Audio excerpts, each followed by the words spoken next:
Code Coach here. We're talking about insulation. All your door, window, jambs, all these sorts. Want to make sure we foam around them. Got good baffles, bats.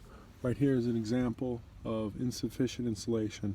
You get a cold spot in here. So you want to make sure your insulation's in, fits the cavity good. That's what we're looking for. This is not a good example of, this is exactly why you need insulation, because you have an exterior wall and you need to have insulation. You're gonna have a cold spot in your corner. That's what we're looking for when we're looking for insulation. All the cavities fit good. If you have a baffle like this, they tuck it in there.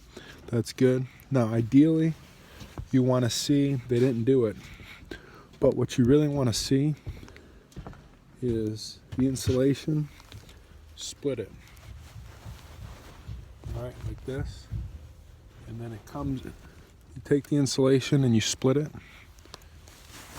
like this, and they wrap on both sides of the wire like that, so that the actual wire or pipe or anything comes in and splits around a wire.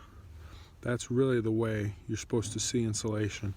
But typically in the field you don't see that. You see it the way they did it, where they took it and they tuck it in there like that. Overall, a good job.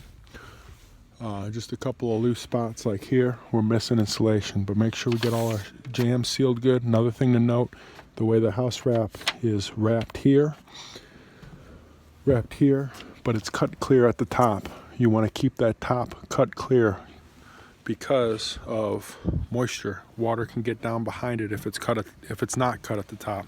So make sure to keep your top cut. Just saying.